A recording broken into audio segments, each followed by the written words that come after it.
সুন্দর একটা মেয়ে। আমি জীবনে ভাবতেও পারিনি যে তোমার মতো এত সুন্দর একটা মেয়ে আমার ঘরের বউ হয়ে আসবে। আপনিও অনেক সুন্দর, আপনাকে পেয়ে আমিও ধন্য।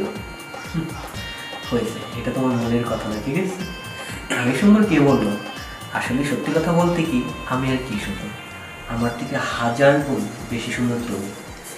আপনার কাছে আমি যেমন সুন্দর, আপনিও তেমন আমার কাছে সুন্দর। দেখো, আমার জীবনে মনে হয় না যে তোমার মতো এত সুন্দর মেয়ে দেখেছি।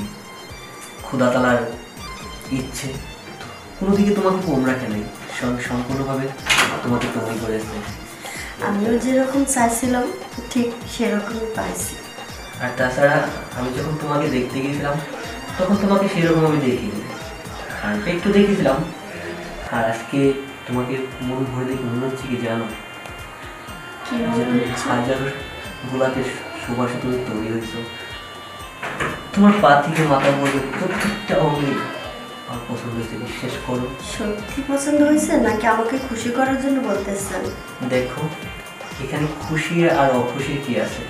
আর তোমাকে খুশি করলে কি, তোমাকে কষ্ট দিলে কি? আজকে থেকে তো তুমি আমার জীবন সঙ্গী। আচ্ছা সত্যি একটা কথা বলতো, আমরা যতদিন বাঁচবো ততদিন তো একসাথে থাকবো, কখনো আমাদের সাথে যাবে না তো? যতদিন আমরা বাঁচবো দুজন একসাথেই থাকবো, কেউ কাউকে ছেড়ে যাব না। সত্যি? হ্যাঁ, সেটাই যেন হয়। দেখো, অনেক মেয়েরাই আছে প্রথম প্রথম বাসন করে এইসব কথাই বলে, কিছুদিন হয়ে গেলেই সেই সব কথা ভুলে যায়। একটা মেয়ে তার স্বামীকে ছেড়ে চলে যায়, একটা মানুষ যখন একটা মানুষকে ছেড়ে চলে যায় তার কত কষ্ট হয় তুমি জানো? আমি জানি একজনকে ছেড়ে চলে গেলে তার কতটা কষ্ট হয়। আর বিশেষ করে আমি বাবার বাড়ি ছেড়ে আপনার কাছে চলে আসছি। আমি চাই যতদিন পর্যন্ত আমার মৃত্যু না হচ্ছে আমি আপনার কাছে থাকতে চাই। যাক, আমি খুশি হলাম। দেখো, শুধু শুধু আমরা আবার অন্য পরিস্থিতিতে চলে গেছি। আর তাছাড়া যা কথাগুলো বলার তা তো বললামই, ইম্পর্টেন্ট কথাগুলো। এখন একটা কথা বলি, আমার বন্ধু বান্ধবরা বলছে যে বাসন করে যখন যাবি তখন কিন্তু ঠিক মতো বিড়ালটা মারিস, মানে বিড়ালটা মারতে বলছে। বিড়াল মারা মানে বুঝলাম না। কেন, তোমাদের বাসায় যেন একটা বুড়ি কুনকুনা দাদি দেখলাম, সেই দাদি কি তোমাকে বলে দেয়নি যে বিড়াল কি? না মানে বলছিল একটু একটু। একটু একটু বলছিল? আচ্ছা, একটু একটু যখন বলছিল তার সেইটুকুই কাজে লাগাও। আর তাছাড়া তো রাত অনেক হয়ে গেল, শুধু কি আমরা এর পবিত্র বাসর ঘরে এই রাতটা কাটিয়ে দেবো কথা বলেই, নাকি বাসর ঘরের কার্যক্রমটা শুরু করবো? না না, কথা বলে রাত কেন কাটাবো? আর এই বাসর ঘর তো মেয়েদের জীবনে একবারই আসে না, তো আমরা সময় নষ্ট না করে শুরু করি। তা তো অবশ্যই। তাহলে যাও, শুয়ে পড়ো।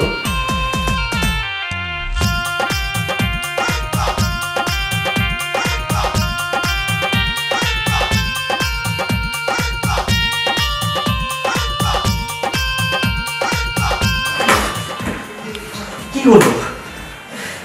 কি হলো মানে বুঝতেছেন না? কি হলো? কি হলো বুঝতেছি না মানে? আপনি পারবেন না তাহলে আমার কাছে আসলেন কি জন্য? হাত তো কই পারি নাই। দেখো, আমি তো পারছি। আপনি কতটুকু পারলেন এটা তো আমি দেখলাম, আপনার মধ্যে তো কিছুই পাইলাম না। দেখেন, বাবার বাড়ি ছেড়ে আপনার কাছে আসছে সামান্য একটু সুখের জন্য, আর আপনি যদি সেই সুখটাই দিতে না পারেন তাহলে আমি এখানে থাকি কি করব? দেখো, তুমি শুধু শুধু আমার ভুল করতেছো। আর তাছাড়া তো আমার তো হয়ে যায় শাশুড়ি। আপনার হয়ে যাওয়া ছাড়ছিল কই? আপনার তো দাঁড়াই না, তা আপনি কেমনে হয়ে গেল? আরে পাগল নেই, কি বলতেছো এইসব? দেখেন, নিজের দোষটা স্বীকার করেন। আপনার কিছুই নাই, তাহলে আপনি বিয়ে করলেন কি জন্য? আমার জীবনটা কেন নষ্ট করলেন? তুমি গেলে কি বলতেছো? আমি কি বলতেছি আপনি বুঝতে পারতেছেন না? আপনি নিজের কাছে প্রশ্ন করে দেখেন আপনি কি করছেন। আপনার জিনিসটাই নাই, এতক্ষণ ধরে এত চেষ্টা করলেন কিছুই করতে পারলেন না। আপনি আগে থেকে জানতেন না যে আপনার এই সমস্যাটা আছে? দেখো, আমি আগে থেকে কি করে জানবো? আর তাছাড়া আমি কি আগে কোনো বিয়ের সাথে করছি নাকি যে বিয়ের সাথে করছি আমি তার থেকে জানবো? দেখেন, বিয়ে না করলেও অনেক পুরুষ জানতে পারে তার যৌন শক্তিটা কতটুকু সে বুঝতে পারে। দেখো, একটা কথা বলি, পুরুষরা যদি কোনো নারীর আসক্ত না হয় সে পুরুষ কখনো বুঝতে পারে না। আর আমি আজ পর্যন্ত কোনো নারীর কাছে যাইনি, যার জন্য হয়তো এই সমস্যাটা। এই আমার জীবনের প্রথম নারী তুমি। মানলাম আমি আপনার জীবনের প্রথম, কিন্তু আপনার যে সমস্যা, এই সমস্যার যদি সমাধান না হয় তাহলে আমি কি করে থাকবো? কত আশা নিয়ে আপনার এখানে আসলাম, এই বাসর রাতটা কত স্বপ্ন ছিল সব ভেঙে গেল। এটা কি করলেন আপনি? দেখো, তুমি মন খারাপ করো না প্লিজ, সব ঠিক হয়ে যাবে। দেখো, কান্না করো না, আমাকে কয়েকটা দিন সময় দাও, দেখবা এই সমস্যা থাকবে না, এই সমস্যার সমাধান হয়ে যাবে। কত আশা ছিল, কত স্বপ্ন ছিল, আজকের রাতটা কত আনন্দ করব, কিছুই করতে পারলাম না। দেখো, আমি তো আমার বললাম, ভাগ্যটা এতই খারাপ। আমি তো বললাম প্লিজ আমাকে কিছুটা দিন সময় দাও। আমি তোমাকে কথা দিলাম, আমি ভালো একটা ডক্টর দেখে আমি চিকিৎসা নেব, তবে তুমি মন খারাপ করো না। আর শোনো, এই কথাটা আর কেউ যেন না জানে, কারণ এখানে তোমার আমার এই মান সম্মান জড়িত।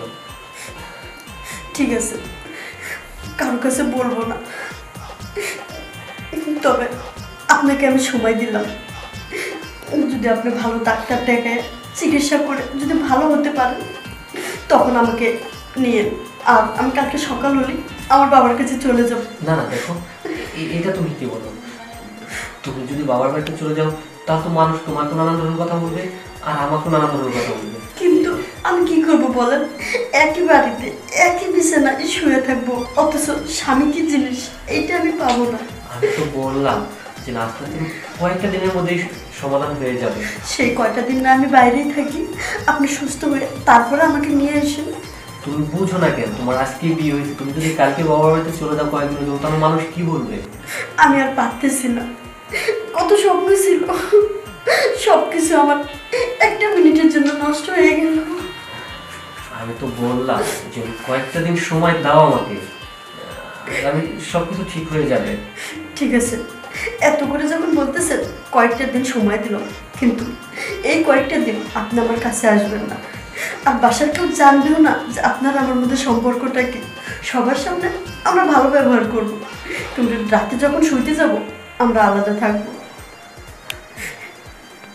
দেখো, তোমাকে আমি বিয়ে করছি, আর স্বামীর থেকে কখনো কি আলাদা সব?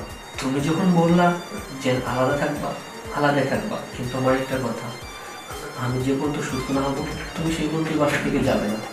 আর যদি তুমি চলে যাও বাসা থেকে, দেখো তোমার একটা মান সম্মান আছে, আমার একটা মান সম্মান আছে, যখন আমরা দুজন আলাদা হয়ে চলে যাবো তখন দুজনেই মান সম্মান নষ্ট হয়ে যাবে, আমাদের ফ্যামিলির মান সম্মান নষ্ট হবে। তার থেকে ভালো তুমি তোমার মতো থাকো, আমি আমার মতো থাকবো।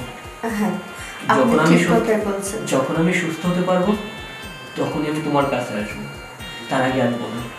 ঠিক আছে, আমি যদি এখন সকালে উঠে বাড়ি থেকে চলে যাই, মান সম্মান আপনারও যাবে আমারও যাবে, তার সাথে বরং একই ঘরে থাকবো, দুইজন দুই বেডে। ঠিক আছে, অনেক রাত হয়ে গেছে। আর একটা কথা বলি, শোনো, তুমি যে বললা যে আমার যে সমস্যা আমি আগে চিকিৎসা নিলাম না কেন, সত্যি কথা বলতে কি আমি আগে কোনো মেয়ের কাছে যাইনি দেখেই আমার সমস্যাটা ধরতে পারিনি, এখন গিয়েছি দেখেই সমস্যাটা ধরা পড়ছে। তো যাই হোক, আমি যত দ্রুত সম্ভব আমি আমার নিজের ট্রিটমেন্টটা করাবো। এখন তো আপনি বুঝতে পারছেন আপনার সমস্যাটা কোন জায়গায়। হ্যাঁ, তাহলে তুমি শুয়ে পড়ো, অন্তত আজকে রাতটা আমরা এক খাটে ঘুমাই, আগামীকাল থেকে দরকার পড়ে তুমি খাটে থাকবো, আমি নিচে থাকবো। আচ্ছা ঠিক আছে। তুমি এসে এসো।